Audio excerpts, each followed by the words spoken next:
Ty Brady here with Brady Insurance Marketing and the Ty Brady Way.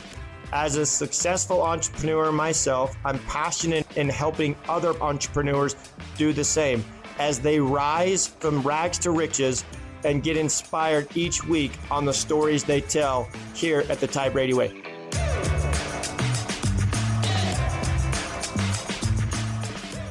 Welcome back to another episode of the Ty Brady Way. And I've finally been able to get on Darin's schedule here, Darin Knudsen. And I'm going to make sure it's spelled right in the comments below. But hey, welcome to the show. Thank you. I'm happy to be here. Yeah, I'm happy to be on. So there, you've listened to the show. A lot of people have, you kind of got a little idea what the show's about. But the thing that we always like to start at is like, why did you decide to become a business owner, entrepreneur in the space you're in, and how did that evolve? So where did you go to college? Yeah, this is a great question, actually. Well, first off, I guess, so my dad growing up, he's been a real estate broker for 45 years now. He's finally going to hang up the hat, I think, but he would always say the same thing to me and all my brothers. If you own your own company, then you're a king among serfs.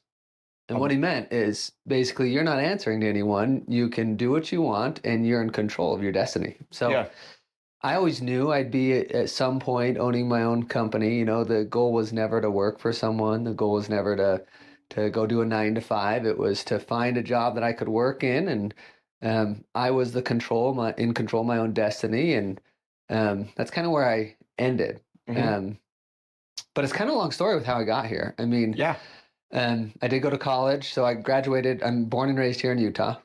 I like to joke that I've done a lot of traveling. So I've gone as far east as Grand Junction, Colorado, and I've gone west as far as Tooele. Oh my goodness! So, we got to get you out more. With the exception of a mission for my church, that's all I've done. So went down to UVU for a year right after graduating, and treated it more like a social experiment more than an academic one. Yeah. You know, my GPA showed. And then I was plucked out of there and I decided to serve a mission for my church. Yeah. And I served in Puerto Rico and the Caribbean, basically. So they were worried if they didn't send me somewhere good, I wouldn't go. So they sent me to Paradise, and that was kind of nice. It was an opportunity where I could have a fresh start. You know, no one knew me, and I could see what I was capable of. And that was kind of a turning point. So when I came home from that mission, I had my sights set on going to BYU. Went to BYU and I met with a counselor there, and he basically said, there's not a chance you're getting in here. And I don't blame him, because my GPA was like a 2.8 at the time, because I had just done a year of college before and was kind of an idiot. But that kind of lit a fire under me. So then I went back to UVU. Got straight A's the rest of my college career, graduated in a year and a half with a bachelor's degree. Wow. And you fast-tracked it. Yeah, just got it done. You know, I kind of saw it just as a checkbox. Yeah. You know, and to this day, I don't know if I would go back and do college again, honestly. But anyway, got it done and started working for a resort in southern Utah doing sales. And that was horrible. And someone told me, one of my mentors said once that the best thing you could do is go work for a really, really good company and then leave and do it yourself. Oh. Yeah. So I went and worked for, at the time, they were the third best company to work for in the country. So it was CHG. A lot of people have worked with CHG. But when I interviewed there was like thousands of interviewees because they were the third best company to work for in the country. And they took me and 15 other people. Out of 1,000? Out of 1,000. Wow. And that was a huge confidence booster. Yeah. Right? I was there for 2 years, and then I thought, okay, I've kind of got an idea on how these big companies run. And I thought, I'm going to try and go do this myself. And what they do is they staff hospitals. Okay. So they find hospitals that are underprivileged, understaffed, and then they find doctors who are willing to work there. And you're on the sell side? Yeah, I was on the sell side. So I had parts of my team that would go find the hospitals that needed doctors, and then my job was to go find doctors who would be willing to work in these locations. So think Page, Arizona is probably the closest hospital that's tough to get doctors there, you know, or Bemidji, Minnesota. I'd find doctors that were willing to work there for the rate that the hospital was willing to offer. And then I'd make an hourly rate on how many times they worked. So I decided, you know what, I'm going to take off and do this myself. And I took one of my buddies that was with me at the company with me, and I said, hey, let's go start this up ourselves. And Doing the same thing. doing the exact same thing. Okay. So we left. We found a little closet of an office somewhere, and started just smiling and dialing. Right, he was calling hospitals, I was calling doctors, and about a month later, we got a cease and desist because our Oh, non-compete. So they sent us a letter saying, hey, you better stop or we're going to sue you. And we didn't realize that we had that non-compete in place. So this is turning into a long story, but no, you're doing great. This is what people want to hear. yeah, No, it's like they love the rise and fall. I'm really good at failures. I can tell you a lot about those. So anyway, so I left and I went and sold cars. I had a year-long non-compete that I had to wait out. So I went and sold Hyundais for the Murdoch Hyundai Group. Shout out to Murdoch's. They're just an awesome family. Mm-hmm. Learned a bunch there about kind of the guerrilla warfare type selling, right? You know, someone walks on the lot and everyone's running out there to meet them and trying to explain all the benefits of a Hyundai. And anyway, did that for a year, and then left there and started back up my staffing company. And we got an investor at the time who was actually a former NBA Jazz player. He had reached out on Twitter and said, hey, if there's anyone who have good ideas, I'm open to investing. And so we got partnered with him, and luckily we kind of finally found a hospital that needed some help, and I found a doctor, and we were kind of turning and burning at that point. Mm-hmm. Revenue was really, really high. Profit was really, really low. And it was good, but that's about all we got in 2 years was that one hospital and that one doctor. In 2 years. 2 years. And I was calling, I'd make 200 to 300 calls a day. And it was tough because we didn't have the backing of a big company. Doctors were worried about insurances and things like that. So it came to a point where I decided I'm going to pivot, and I left there and went and started interviewing all my brothers because, like I mentioned what my dad said, right? How many brothers you have? So I've got my oldest brother, Jared, Okay. who I work with. Yeah. Yeah. Jared, he's a certified financial planner. And then the next brother, Chris, he's a real estate broker as well. He's actually the VP for a home builder here. And then Justin, who he owns his own property and casualty insurance agency. Wow. Actually, just kitty corner here. So your 3 boys followed what Dad said. That's what's you said that, and I've heard that time and time again with many people I've interviewed, where a lot of times they saw what Dad had or Dad said, but I've even had, or even a mom that said, "You're not riding my coattails, though." Yeah, they're basically like, "You can do this." Yeah, but they've also watched, right? I mean, you saw what your dad had when you were a kid, like, okay, Dad does this, and Dad never missed a game, right? We all played sports. Dad never missed a game. He coached our soccer teams, and there was never a point where we wanted Dad there that he wasn't there. That doesn't mean to say he didn't work a ton. Yeah, I mean, he worked like crazy, but if it was important, he was there. Yeah. And I saw my other friends who their dads couldn't be there because their boss said they couldn't, and I thought, is that an adult? Like, there's an adult who has to answer to somebody else? That's so weird to me. And so anyway, so I started interviewing these brothers to say, hey, so what are you guys doing? And Jared, he's a certified financial planner, he kind of explained some of the stuff he's doing. I said, okay, that's great. And then Chris, I talked to him about real estate, and then Justin about insurance. And Jared, he actually had a really good idea for a tech tool. Yeah.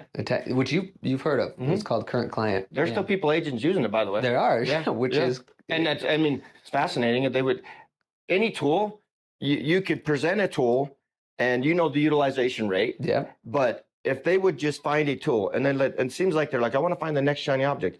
I was convinced that people would plug in. That's all they'd have to do if they plug in. Yeah. But how do they're like dabble in it, right? Yeah. The whole goal of this tool was Jared was saying, look, I'm a certified financial planner and I'm helping people with a kind of a broad spectrum of their financial health. Mm-hmm. So I need to talk to their CPA. I need to talk to, if they're going to buy a house, their real estate agent or their mortgage lender and their insurance agent. I need to know all these things. And he said, there's got to be a tool where we can take all these groups, pool their the individual books of business together and cross sell everyone's products. Yeah. So this tool did that. And I thought, you know what, now I'm unemployed, right? I just quit the staffing company, and that wasn't a unicorn, but we didn't go broke either. So You learned a lot. Yeah, I learned a lot. You paid to learn. I learned a lot. And made a little bit of money inside. It taught me more than any MBA could ever teach me, right? And Yes. at the time, I was studying to take the MCAT. So anyway, so I talked to Jared, and he basically said, let's get this tool off the ground. So I jumped in, and we built this tool out, and then we started beta testing it. Mm-hmm. And go figure, we were getting a lot of Medicare leads. Yeah. A lot of Medicare leads. And I wasn't licensed. Jared wasn't licensed. We didn't even do that. It just was coming from other people's books of business. Yeah. It was as if people didn't want to touch Medicare with a 10-foot pole, you know? And so I thought, well, I guess I'll just get licensed. And if some of these fall in my lap, I'll sell them. Like twist my arm. Yeah, I guess, you know. Yeah. We had something like 800 leads, you know, the first year that we did this. And so I said, okay, well, I'll get licensed. And I would only sell things that were really like, I didn't want to get into the space. So Yeah. I think I maybe sold like 100 apps, but my main focus was this tech tool. And we were starting to look for some help because we had so many leads come in. And so we reached out to Kellogg, and they just said, you know what, we're interested in this. Could you maybe offer this to our agents? And we didn't think, you know, that was going to be the route to go, but we tried it. Yeah. And had like 350 agents sign up for it. And then no one used it. That's what I was, yeah. Isn't that crazy? Yeah. No one used it. I mean, out of 350 agents, there's probably 60 who ended up actually doing something with it because it took some effort. You had to go meet a CPA or meet a certified financial planner and get them on board to share business. And we pushed that and pushed that. I didn't make any more sales because all the relationships that we had, we gave to other agents, you know, to try and get this off the ground. And so we shot ourselves in the foot there. And when they didn't work with it, it was a little bit awkward to go back to these relationships that we'd already given away. And so we stopped pushing that tech tool. And I just said, you know what, there's a real opportunity here in Medicare. Went full force in it and never looked back. So in I think I went full into Medicare probably in 2022, and we still use the tool. Yeah. And it's been great for us. And anyway, that's a long story with how.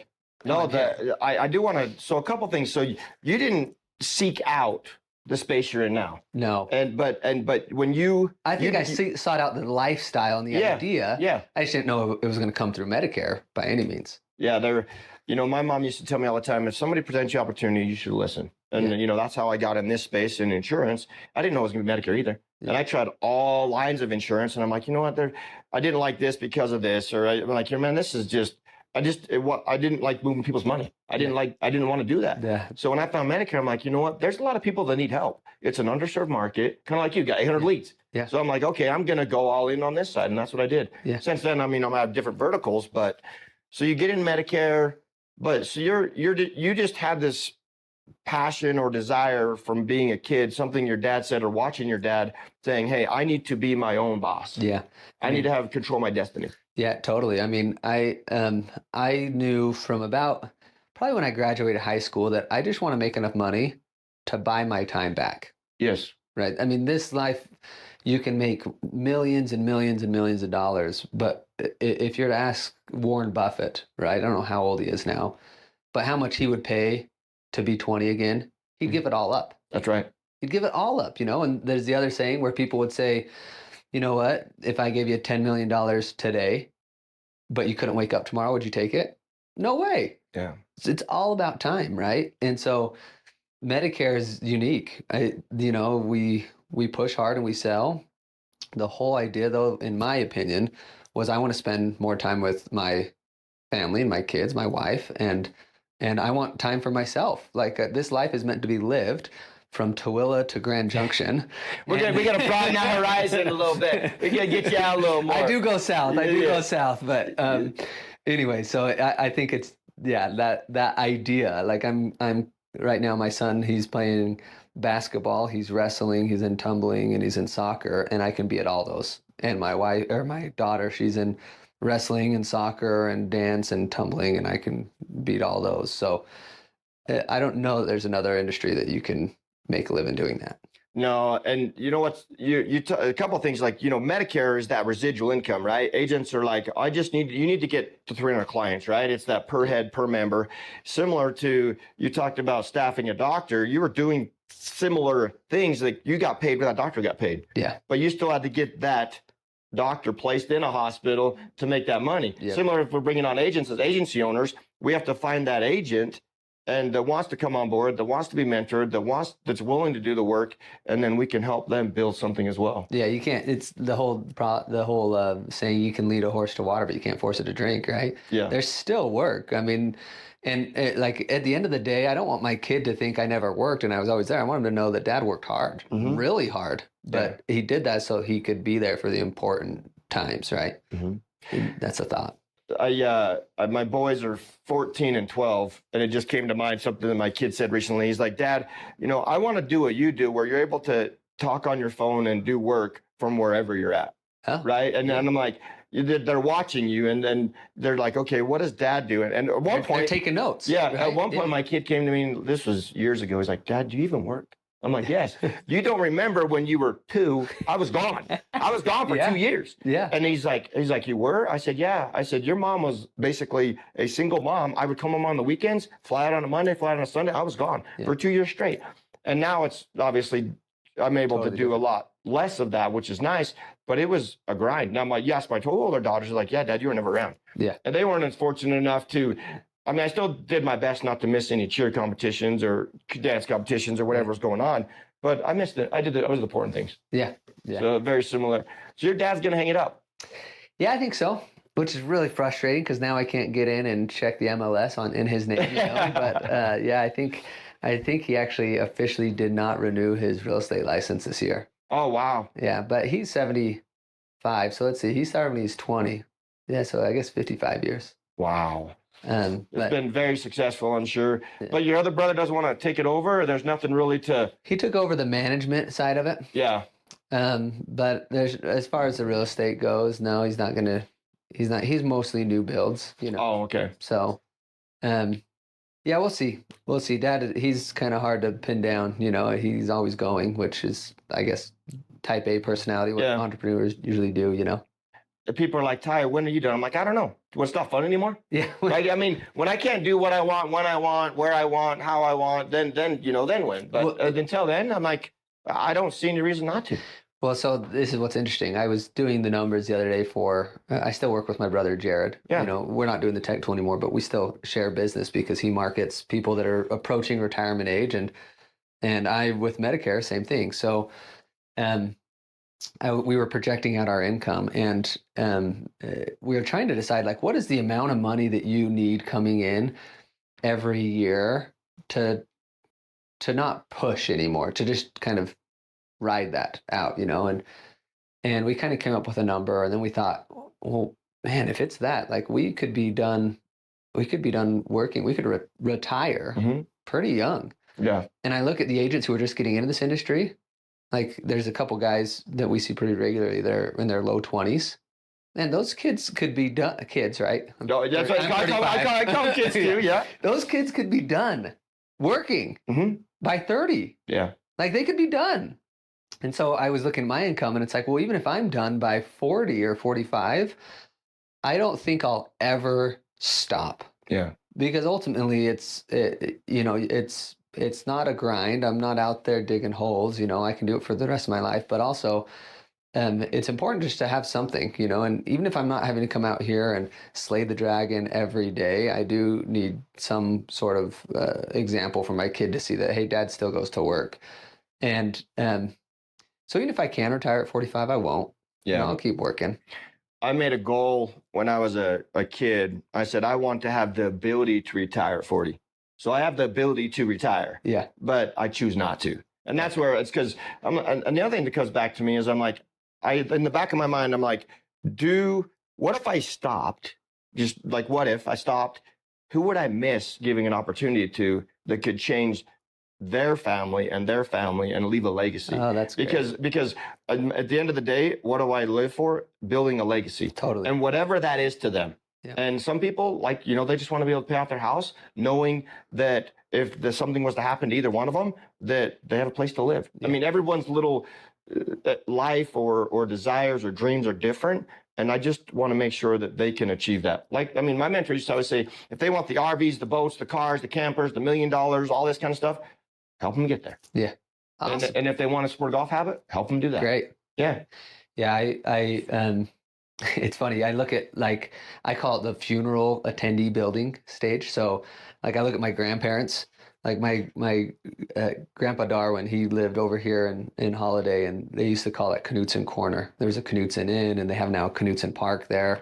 Wow. Anyway, everyone in the area knew him. Everyone knew him, and he had everyone over. So when he passed away, I mean, the line was wrapped around the church, Then my other grandpa, he passed away. He was a colonel in the Air Force, and he had mentored thousands of young kids who served missions. And same thing, when he passed away, he had left this legacy with all these kids. And so when I get to the point where I'm not just beating my head against the wall trying to make money, Yeah. I'm going to kind of switch to, funeral attendee builder is what I call it, where I'm trying to make an impact in this life while I'm here. Yes. Right. Trying to help people. I've heard many times that the best compliment you can get is when other people say your name when you're not present. Totally. And that is when they're like, hey, like, Ron Kellogg's a great mentor of mine, and he's, passed away. But I mean, that guy will forever, his name will be mentioned. Yeah. In my name and just in my behalf for him, or how do I say that? So in a good way, that he mentored me to leave that legacy, and the legacy he's been able to leave. Yeah. Same thing. I mean, you're part of Kellogg as well. Yeah. And you're like, so you're part of that lasting legacy. I knew legacy. Ron for like just a couple months, just a couple months. And I think that's a common misconception about Medicare agents, is people see these Medicare agents and they're just so frustrated with them, Yeah. because there's only two ways to market, really. You can send mail, direct mail, or you can get a business reply card, or you can maybe get them in a referral partner. Yeah, referral partner. They make it difficult, don't they? And so those avenues are just exploding with people trying to talk and so people get frustrated. But at the end of the day, I think if you were to take a poll of most of the Medicare agents out there, I think most of them have that same desire that, hey, we truly just have a desire to help. We're raising our hands and we're saying, we understand this, we know it, and we're going to do what's in your best interest. Like and that's kind of how I've had to run my business. Like I can't tell you how many people I've told Medicare is not the right fit for them. It's just not a good fit for them. And then eventually they'll come back around. But I think that's pretty common, that we all are just trying to help out. There again, my mentor Ron said this: there will be one or two times in your lifetime where you'll be presented with an opportunity where you can serve and make a lot of money. And you think about that. We serve, and the money is a byproduct. And then the other misconception is everyone's like, well, agents cost money. They don't, right? Yeah. And as a broker, I really don't care what they choose. I just want to work for them. It's not because you think about it, it's like, hey, you have this option, like you said. I don't care. Yeah. And because again, back to, you talked your $10 million analogy. Yeah. People will spend their last dollar to stay alive one more day. One more day. Isn't that crazy? And you're like, and people don't give up health insurance. No. So that's why you're like, hey, that's why. So you looked at, give me one example of like, because I know people are like, I know at some point they're like, I'm going to quit. This isn't for me. Mm-hmm. And you went through 5 different jobs in 4 years, right? I'm really good at failing. I'm really good at it, yeah. So at what point you're like, okay, you're like, what was that like? You're like, okay, I'm not going to, you made a commitment, because there's a difference between being committed and interested. If you're committed, you're going to get rid of all the excuses. If you're interested, those excuses are going to come in, well, this or that. But what was that turning point? So this is kind of funny that I'm going to quote Matthew McConaughey. Is that weird? No, it's all good. He's awesome. He's just awesome. I listened to his book recently, but anyways, one thing he said, he's like, if you're going to do something, do it. Don't commit halfway and then get to the point where you're looking back and saying, why didn't that work? Like, if you're going to do it, do it. Yeah. And so when our tech tool didn't work, I kind of had this chip on my shoulder. Like, we tried to give this away. We tried to give this away to agents and they wouldn't run with it. So let me show you how successful it can be. Right? Okay. And so I took it and I ran with it. And I'm a big like self-help book reader. Yeah. And Yeah, you see all those. yeah. Yeah, like, in fact, I was just going to quote this one here, Darin Hardy. Yeah.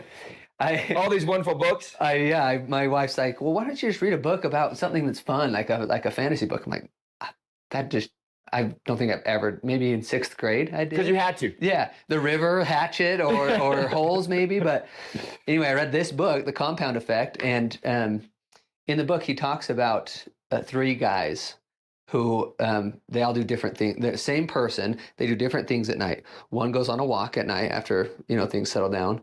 One has a bowl of cereal, and the other one doesn't do anything. Yeah. And then he says 36 months later, the guy who's going on a walk, not only is he thriving in his career, but he's in shape and he's happy. The one that ate a bowl of cereal, the exact opposite, right? Yeah. He's out of shape. He's just in his career, just barely getting by. And the one who did nothing is exactly where he was supposed to be 3 years ago. He's there today. And so I thought, okay, I'm going to take that 36-month approach, and I'm just going to go all in with Medicare and see what I can do. So first year was really hard. I think finances is probably the hardest part of getting going with Medicare.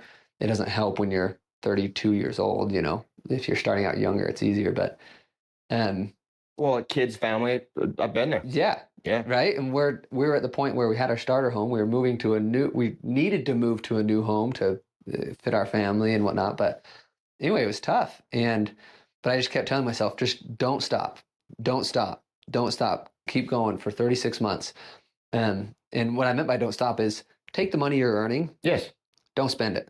Spend it on marketing. Yes. Put it back into the company. Live just like you're poor. And we did that. We just lived on nothing and started getting more residuals coming in and bigger paychecks. And it was hard to say, okay, I'm not going to take that. I'm going to put that back into the company, And my wife is thinking like, what is going on? Are you even working?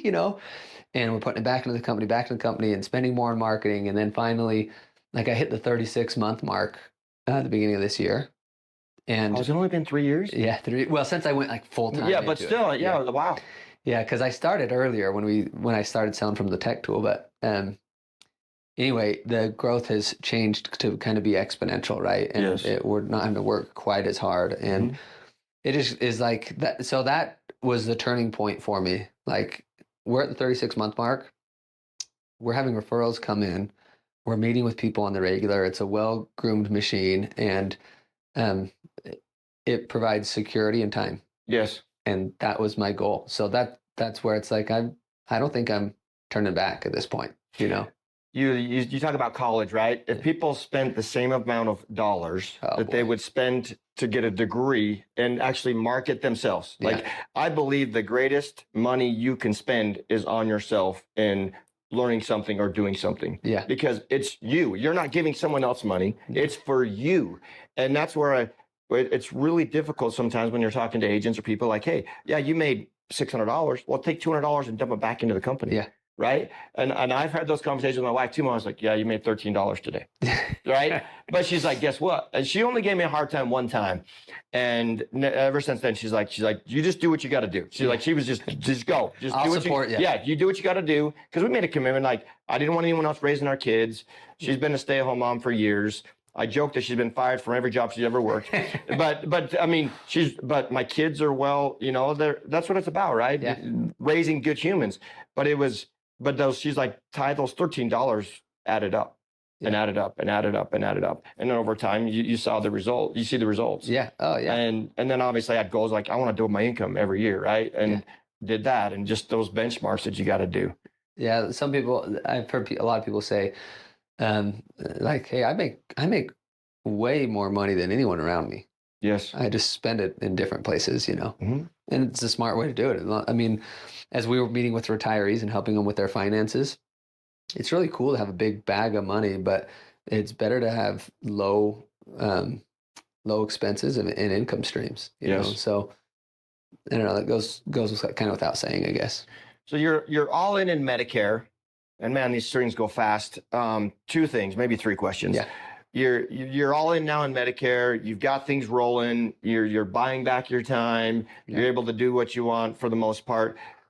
Where do you see it going in, say, the next 2 years, and then the next 5 years, and then maybe I mean, 40 is what, 8 years you said? Yeah. Yeah. So those 3 questions. So 2 years, 5 years, 10-year plan, or forever plan, I guess. Yeah, it's funny because when I meet with people, a lot of them will say like, well, what if we need help in 2 years? Are you going to be here still? And I'm like, guys, I'm not going anywhere. This is it. This is the career at this point. It's not just a job. And so we've done most of our marketing with Current Client, the tech tool, and then seminars, in-person seminars.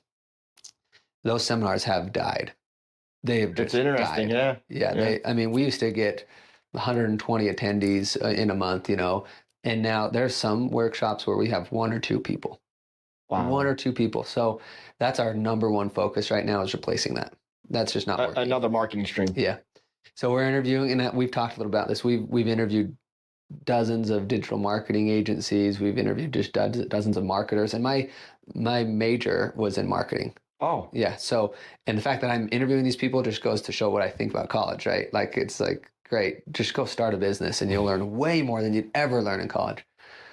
Anyway, so our focus is to start doing some digital marketing. My goal is to, when you Google Medicare agent in Northern Utah, that Ty Brady doesn't come up, that Darin comes up. Hey, it's good. It's going to be hard. Healthy competition. Yeah, it's going to be really hard to do that. But no.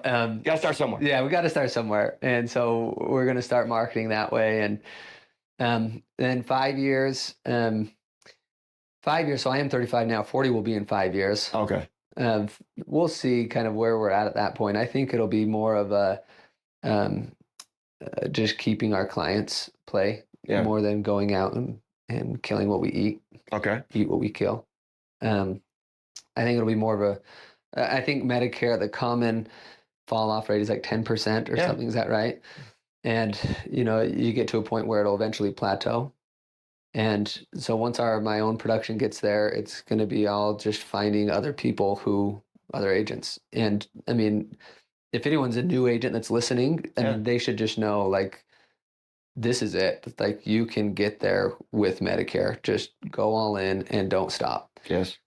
10 years, I would like to be mostly retired, and just servicing my clients. I think I'll still be keeping the saw sharp, and servicing my clients. But the goal would be that I can be spending time on doing things that I really care about, like the funeral attendee builder. I want to be going out and finding people who are less privileged and try and serve those people. I want to do a lot of service for my church, and I want to invest in my kids. I read this statistic the other day that said something like 90% of the time you'll spend with your kids is spent by the time they're like 12 or 14 or something. That's sobering, right? You've got a 14-year-old. That's sobering, right? And so in 5 years, my son will be 11. He's my oldest. In 10 years, he'll be 16. So I need to start like soaking in some of that time before he's gone, because what else is there? Oh, I've had to deliberately, with my 14-year-old, 16-year-old, 22-year-old, is say, can we go to lunch? Because Awesome. and there's been times I get home and I'm like, where's the house is noisy? There's no one around. I mean, because they're all scattered. Oh, and now they're like, your heart, I get man. it. I know I'm right there. That hurts. And I cherish those moments where I'm in the car just riding and have a conversation, talking to them, whether I'm driving them up to go snowboarding or they want to go to a friend's house, or I just cherish them. Well, how cool is that you have that ability? Like, for the people that are trying to decide what they want in life, like, think what really matters. Think what truly matters. And then try and find something that gives you that opportunity. Like, with my career where it's at now, my kids never don't see me in the morning. Yeah. They never don't see me at night. Yeah. Every morning they get up, I'm there. Every night they go to bed, I'm there. Their sports games, I'm there. I take random Thursdays off to take my daughter to Color Me Mine, and do the little pottery thing, or take my son to the monster truck rally. Yeah. And I don't have to ask permission from someone else to do that, right? Yeah. And that's if that's not the goal, you need to reassess your priorities. So I choose to spend a lot of my time coaching youth sports. Yeah. And tonight we're in the state championship for 7th, 8th graders. What? Yeah. Sweet. And what sport? Lacrosse. This cool. one's lacrosse. Yeah. And I do football, wrestling, and whatever. I just get involved. Yeah. But one of the coaches has a 9 to 5. Okay. And he's in Vancouver and it's driving him crazy. Oh, 'Cause see, that would I would quit. No, I would quit. so he thought about buying a plane ticket to come and watch the game and go back. I said, let's do this. How about if I not let you, but let's FaceTime the boys before the game starts. Yeah. You tell them because he's my defensive guy. He coaches the defense. Okay. And he's like, and it was interesting because he called me up. He's like, hey, can I help coach? I'm like, sure. Because I mean, I need all the help I can get trying to ramrod all these kids. So we're going up against this, and I feel bad, but at the end of the day, I'm like, you know, what do you do? What do you? It's like he's got to quit. Is what you do. You quit. There's no amount of money. Yeah, it's like he's like. Man. But the good news is he can watch it. Yeah. Video, but he can't be there in person. I'm sure I'll get texts throughout the game. Tell him to do this. Tell him to do this. Tell him to whatever. Yeah. But I'll be there and I'll be like, we got you. I shouldn't be so hard on him because I don't know everyone's situation. No. Trust me. I think if he could, he would, and like if he could make it work. But it's wild, right? Yeah, I had a friend who came to me yesterday and said, "Hey, would you give up some freedom for more pay?" And I said, "No, just right." Yeah. And he said, "Well, it's kind of a lot of more pay." And I'm like, "Well, no. How much more pay?" And he's like, "Almost triple what I'm making now, but I'll have a really strict schedule." I'm like, well, it's kind of a lot. Triple's a lot, but, and his wife is in the background shaking her head like, don't let him, because she wants him around. She doesn't care about the money.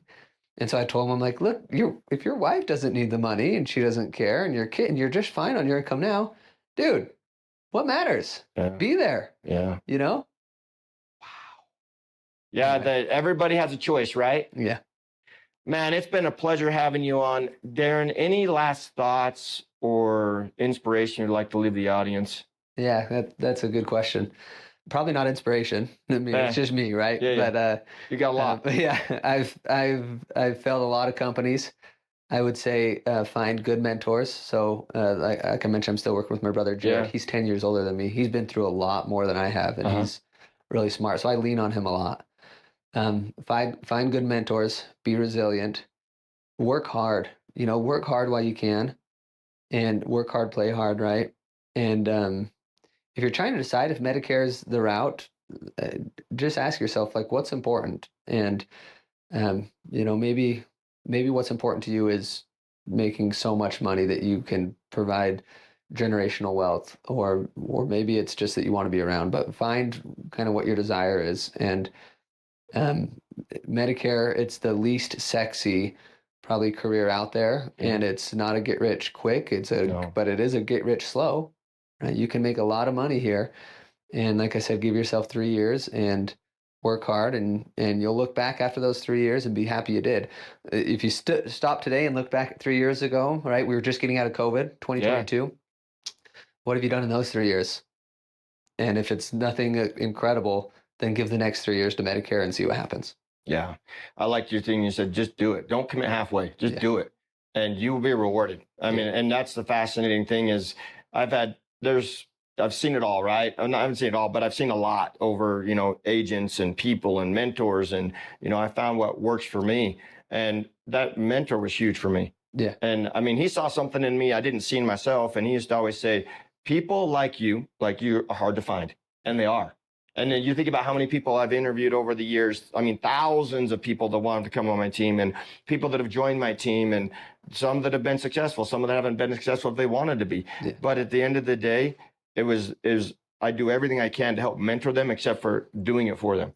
They got to do it. It's something they're building for themselves. Yeah. And if it was something that someone said, hey, here, Darin, here's all this, you take it, then everybody would be doing it. Yeah. You've got to be willing to sacrifice, unfortunately, time or money. Yeah. And both at the same time, too. But it's a short time. She always says, no one's coming to save you. No. It's up to you. Like, nobody's coming. So stop waiting. And just like take life by the horns, right? And just get it done. But I am convinced that you can work yourself out of any stressful situation. You just got to go to work. Like when your back's up against the wall, you're going to figure it out. Because what's the other option? You quit and die. Yeah. I mean, there is no other option. There's like you figure it out. Yeah. Right. And life is precious. And man, just to, again, people will spend their last dollar to stay alive one more day. Yeah. Darin, it's been a pleasure. You're the man. Thank you all for tuning in. As always, share, like, and subscribe, and we'll catch you on the next one. Thank you for listening to another episode of the Ty Brady Way. As always, share, like, and subscribe. Go to Instagram at ty.r.brady. And as always, love hearing from you. And let me know what you want to learn on the show or what you'd like me to bring up on the show. Thanks. You can find the Ty Brady Way on Instagram as well as Facebook. To stay connected with giveaways and Ty himself, go ahead and follow at ty.r.brady on Instagram as well as Facebook. This podcast was recorded, edited, and produced by Whitney Face Media Marketing. And the theme music is an excerpt from Hot Chicken of the Woods by Isaac Joel.